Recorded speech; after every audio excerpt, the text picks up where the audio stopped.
Movie की शुरुआत में हम एक आदमी को टेबल पर बंधा हुआ देखते हैं, मगर सर्जरी के बजाय उसके साथ बुरा सलूक जुल्म किया जा रहा था। सर्जन सबसे पहले उसकी छाती को काटती है, फिर ढेर सारा नमक उसके जख्म पर लगा देती है, जिससे वो बुरी तरह दर्द में तड़पने लगा। आदमी के सर से एक केमिकल निकलने लगता है, जिसे वो सर्जन छोटे से जार में जमा कर रही थी। उसके साथ तब तक की सलूक किया गया जब तक वो मर नहीं गया। अब उस केमिकल से सर्जन ने गोलियां बनाकर ध्यान से ब्रीफ केस में रखती, यानी कि वो बहुत कीमती है। इसके बाद हम 4 दोस्तों को देखते हैं जो कैंपिंग करने आए थे और अब वापस जाने वाले। इनमें एक लड़के का नाम निक था, उसकी वाइफ और 2 दोस्त थे। निक की वाइफ का बच्चा होने वाला है, पर उसने ये बात अभी तक निक को नहीं बताई। रास्ते में ये एक गैस स्टेशन पर रुकी, जहाँ इन्हें एक औरत मिली जो मॉडल थी। वो बताती है कि मेरी गाड़ी का कुछ दूरी पर ही पेट्रोल खत्म हो गया था, अब मैंने पेट्रोल ले लिया है, तो वापस गाड़ी तक जाने के लिए मुझे लिफ्ट चाहिए। इसके लिए निक मान गया, लेकिन उसकी वाइफ को बुरा लग रहा था, मगर फिर भी निक उसे गाड़ी में बिठा ही लेता है। मॉडल को उसकी गाड़ी पर उतारकर जब ये जा रहे थे तो वो अपनी गाड़ी से मास्क पहनकर इनके पास वापस आई। साथ में बेहोश करने वाली गैस भी लाई थी, जो छिड़क कर उसने चारों दोस्तों को बेहोश कर दिया। उन्हें जब होश आई तो वो खुद को एक घर में बंधा हुआ पाते हैं, जिनके सामने 5 लोग और थे। वो भी आपस में दोस्त थे, जिनमें से एक का नाम सैम होता है। अब इससे पहले कि चारों कुछ समझ पाते, सैम का दोस्त जो बिजनेसमैन था, उसने एक प्लास उठाया, जिससे वो निक की दोस्त का नाखून उखेड़ देता है। ये देखकर निक के दोस्त को बहुत गुस्सा आया। वो उठा और बिजनेसमैन को मारने लगता है और इस तरह उनकी लड़ाई शुरू हो गई। निक इनकी लड़ाई छुड़वाकर शांत करता है। तभी इन्हें पता चला कि ये सब एक ही कश्ती के मुसाफिर हैं, मतलब किसी को भी यहाँ के बारे में कुछ नहीं पता। बिजनेसमैन बताता है कि मैंने उसका नाखून एक वीडियो की वजह से उखाड़ा है। कौन सी वीडियो? ये देखने के लिए सब ऊपर वाले कमरे में गए, जहाँ 22 घंटे का टाइमर चलना शुरू हो गया था। तभी स्क्रीन पर एक वीडियो चलने लगी। एक औरत इन सबका वेलकम करती है, फिर कहने लगी कि तुम सब लोगों की गर्दन पर एक डिवाइस लगी है, जो तुम्हारे दिमाग से खास किस्म का केमिकल जमा करे। केमिकल तभी निकलेगा जब तुम लोगों को दर्द हो। तुम्हारे पास 22 घंटे का टाइम है। टाइमर के नीचे दिए गए 9 बार को 100% पूरा करना है, तभी तुम यहाँ से बाहर जा सकते हो। चाहे इसके लिए फिर तुम्हें कुछ भी करना पड़े। दिए गए टाइम के अंदर अगर तुम ऐसा ना कर सके तो बाद में जो तुम्हारे साथ होगा वो तुम्हें पता चल ही जाएगा। यानी इनके साथ अब जो भी होने वाला है, मतलब दिमाग से केमिकल का निकालना,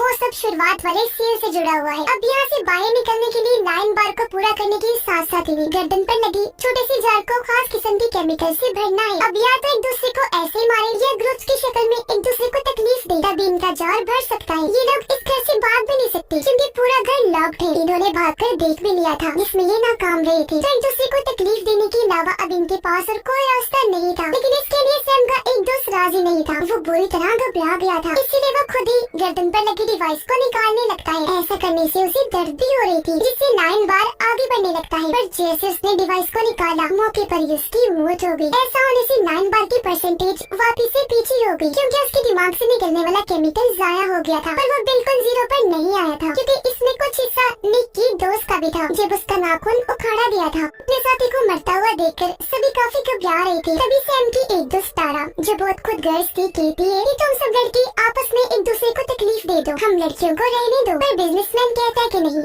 ऐसा नहीं होगा, कोई लड़का लड़की यहाँ नहीं देखा जाएगा, तकलीफ सबको बराबर सहनी पड़ेगी। तब सबसे पहले बिजनेसमैन तकलीफ सहने के लिए मान जाता है, क्योंकि वो यहाँ से जल्द निकलकर अपने बेटे के पास जाना चाहता है। इसलिए सब लोग उसे कुर्सी पर बिठाकर खूब पीटते हैं। 1 घंटा पीटने के बाद ये रुक गई। जहाँ बार की परसेंटेज थोड़ी सी ऊपर 7% तक आ गई, लेकिन जाहिर है ये उनके लिए काफी नहीं थी, क्योंकि इसमें टाइम ज्यादा लगने के साथ साथ वो थक भी गए थे। बिजनेसमैन ने भी हालांकि ज्यादा मार खाई, लेकिन बार सिर्फ थोड़ा सा ही ऊपर गया। तो अब इन्हें आसान तरीका चाहिए था, जो वहाँ रखे औजार थे। इसमें टाइम और एनर्जी कम लगेगी, दर्द ज्यादा होगी, तो बार तेजी से ऊपर जाने लगेगा। ये देखकर बिजनेसमैन को एहसास हुआ कि मैंने पहला नंबर लेकर गलती कर दी, क्योंकि सारे खतरनाक तरीके सबसे पहले मेरे ऊपर आजमाए जाएंगे। और अब ये लोग बिजनेसमैन को टेबल पर बांध देते हैं।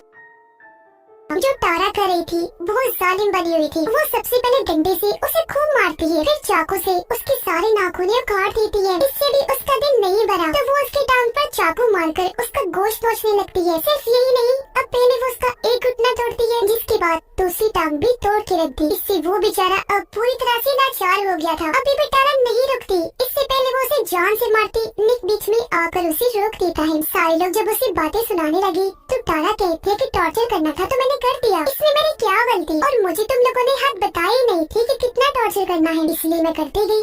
अभी लोग बिजनेसमैन की पट्टी वगैरह करते हैं। उसके साथ इतना बुरा सलूक करने के बाद भी तारा कहती है कि हमें कुछ करना ही नहीं चाहिए। ऐसा करते हैं, सब आराम से बैठ जाते हैं, टाइमर खत्म होने का इंतजार करते हैं, क्योंकि उसके बाद कोई ना कोई तो यहाँ आएगा, तब हम लोग यहाँ से भाग जाएंगे। पर ऐसा कहाँ होने वाला था, इनके डिवाइसेस से सबको मार देंगी। और अब इनके बीच फिर से ये सवाल उठा कि अगला कौन। ये मसला समझाने के लिए निक की दोस्त किचन में गई। उसने एक प्लेट तोड़ी जिसके कई सारे टुकड़े हो गए। एक टूटे हुए टुकड़े से वो अपनी उंगली का खून निकाल कर बाकी टुकड़ों पर नंबर लिखती है। सबने एक एक टुकड़ा उठाया तो हर एक का नंबर आने पर उनकी बारियां सेट हो गई, जिसके मुताबिक अब पहला नंबर निक का था। साथ ही इस बार ये असूल भी बना दिया कि कोई भी हद से ज्यादा टॉर्चर नहीं करेगा। जिस्म का कोई हिस्सा तोड़ेगा नहीं, सिर्फ इतना ही टॉर्चर किया जाएगा कि परसेंटेज सिर्फ 6% ऊपर जाए। एक बार सबका टॉर्चर पूरा होने के बाद ये एक बार फिर से बारियां लेंगे, यानी इनके इस गेम के 2 राउंड होंगे, क्योंकि तभी 9 बार पूरा हो सकेगा और ऐसे सबको थोड़ा ब्रेक भी मिल जाएगा। अब सैम की बारी थी तो वो टेबल पर बैठ गया। उसने जब शर्ट उतारी तो हम उसके जिस्म पर और भी कई सारे जख्मों के निशान देखते हैं। अब उसे लिटाकर गरम गरम इस्त्री उसके पेट पर लगा दी जाती है कि तभी उसने खुद ही कह दिया कि मेरे नाखून उखाड़ दो, जिस पर निक ने उसके नाखून उखेड़े तो 6% होते ही उसकी बारी पूरी हो गई। आसानी से उसने दर्द सह लिया, ना चीखा ना चिल्लाया, जिससे बाकियों को भी हिम्मत मिली। ये बहादुर होने के साथ साथ ज़हीन भी था।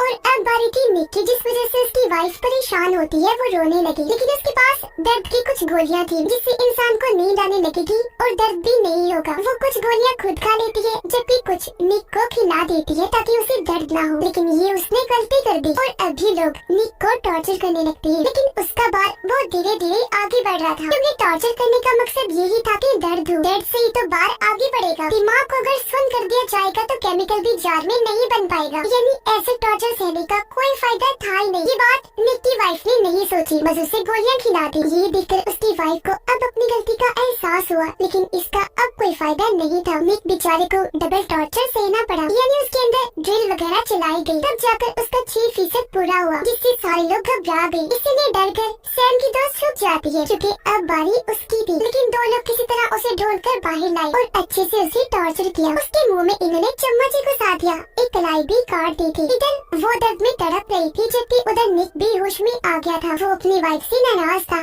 लेकिन वो अब बता ही देती है कि मैं माँ बनने वाली हूँ। उसकी ये सारी बात तारा ने सुन ली थी। वो खुश हो जाती है कि अब निक की वाइफ के साथ साथ उसके बच्चे को भी टॉर्चर सहना पड़ेगा, जिससे बार ज्यादा ऊपर जाएगा। और अब क्योंकि बारी उसकी ही थी तो उसकी जगह निक टॉर्चर होने के लिए तैयार हो जाता है। जो दर्द की दवाई बची थी वो उसने बिजनेसमैन को दे दी, पर यहाँ भी तारा टांग अड़ा रही थी। इससे निक के दोस्त को गुस्सा आया तो वो उसे मुक्का मारकर ही बेहोश कर देता है। और अब निक टॉर्चर होने के लिए सामने आ जाता है, मगर उसकी हालत बहुत खराब थी। ये देखकर निक के दोनों दोस्त आगे आ गए, मतलब ये तीनों एक साथ खोलते हुए पानी में हाथ डबोएंगे जब तक कि तीनों का 6% नहीं हो जाता। और अब जैसे ये तैयार हुए, डरते हुए निक की फीमेल फ्रेंड पीछे हट गई, जबकि निक की वाइफ और उसका दोस्त अपना हिस्सा करते रहे। एक बार पानी में बाजू डालने के बाद ये फिर से वही बाजू डालते हैं, जहाँ तभी तारा आ गई। उसने एक चाकू लेकर निक के दोस्त पर वार किया, जिससे वो सारा खोलता हुआ पानी उसके दोस्त के ऊपर गिर जाता है। इससे काफी ज्यादा बार ऊपर चला गया। लेकिन यहाँ तारा के इरादे कुछ और थे। वो तो उसे जान से मारना चाहती थी। चाकू लेकर जैसे उस पर हमला करने लगी, तभी पीछे से आकर निक उसे ही मारकर बेहोश कर देता है। अब इनका बार 48% तक जा चुका था और टाइम 5.5 घंटे बचे थे।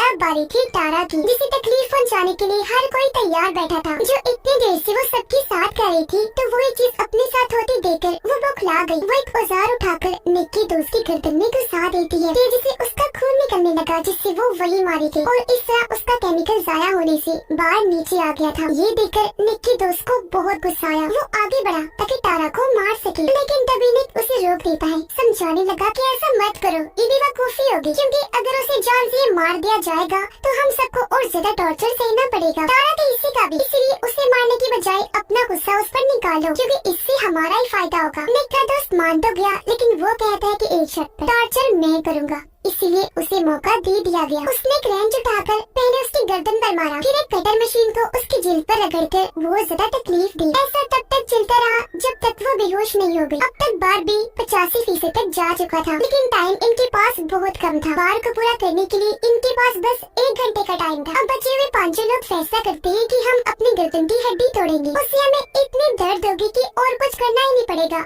बार पूरा हो जाएगा। इसलिए निक का दोस्त एक रेंच लेकर बारी बारी सबकी गर्दन की हड्डी तोड़ देता है। लेकिन जब बारी आई निक की वाइफ की, तो वो रुक गया और अब निक रेंच लेकर उसकी हड्डी भी तोड़ देता है, जिससे सच में बार पूरा हो गया। ऐसा होते ही औरत की वीडियो फिर से चल पड़ी, जिसमें वो कह रही थी कि बहुत खूब, तुम सब जीत गए हो, अब ऊपर वाले कमरे में जाओ जहाँ एक डिवाइस के जरिए तुम्हारे केमिकल वाले जान निकाल लिए जाएंगे, जिसके बाद तुम आजाद हो, यहाँ से जा सकते हो। ये सुनकर उन्हें सुकून मिला। वो ऊपर जाकर बारी बारी अपने जाल को निकलवाते रहे और एक दरवाजा सबको बाहर भेजता रहा। सब लोगों के जाने के बाद जब निक का दोस्त गया तो वो चिल्लाने लगता है। उसकी आवाज सुनकर निक को शक हुआ। वो जब बाहर आया तो पता चला कि सब वहाँ मरे पड़े हैं, क्योंकि उन्हें सैम मारा था। वो अब निक के दोस्त को भी चाकू से मार कर एक कमरे में भाग गया। उधर निक की वाइफ अभी भी अंदर ही थी। वो बिजनेसमैन को वहाँ से निकाल रही थी। तब बिजनेसमैन उसे बताता है कि मैंने एक ऐसे ग्रुप के बारे में सुना था जो इंसानों को टॉर्चर करके उनका केमिकल निकालकर दवाई बनाते हैं, जो एक गोली $12,000 की बिकती है। पर उसे क्या पता था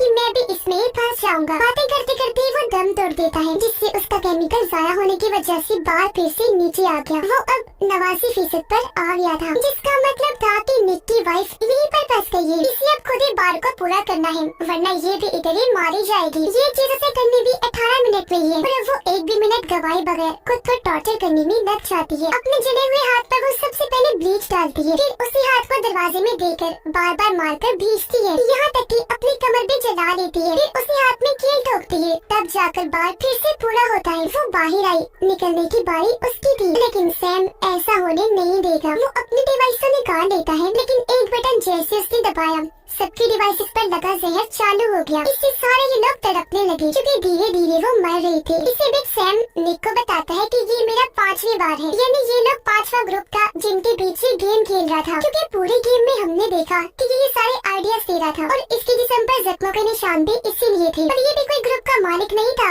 बस सर्वेंट ही था। वो ये बातें जब बता रहा था तो यहाँ निक अपनी तैयारी करने लगता है। वो एक पेचकस अपने साथ लेकर आया था, जिसे वो सैम के अंदर घुसाकर उसकी जान लेता है। ऐसा करने के बाद निक वहाँ बड़ी दवाई लेता है तो बाल बाल उसकी जान बच पाती है। डिवाइस भी वो निकाल देता है। निक ने दवाई अपने दोस्त को भी दी, लेकिन कि वो अपना दम तोड़ देता है। निक की वाइफ जो बेहद जख्मी थी बाहर आने की कोशिश करती है, लेकिन आ नहीं पाई, क्योंकि उसका बहुत सारा खून बह गया था, जिससे वो भी मारी जाती है। निक अकेला ही बचा था। वो एक कटर से दरवाजे का लॉक काट कर वहाँ से बाहर निकल जाता है। और अब हम कुछ दिन के बाद का वक्त देखते हैं, जहाँ निक उसे गैस स्टेशन के सामने वाले होटल में बैठा हुआ था। वो दरअसल उसी मॉडल का इंतजार कर रहा था जिसे इन्होंने लिफ्ट दी थी, और उसने इन सबको बेहोश करके इस गेम में फंसाया था। वो जैसे आई, निक उसका पीछा करने लगता है। इससे पहले अब किसी और को वो अपना शिकार बनाते, निकी उसे मारकर बेहोश कर देता है, फिर गाड़ी में डालकर अपने साथ ले गया और उसके जरिए बाकी लोगों तक पहुंचेगा जो इस टॉर्चर ग्रुप को चला रहे थे। बदला लेगा सबसे ज्यादा अपनी वाइफ और होने वाले बच्चे का।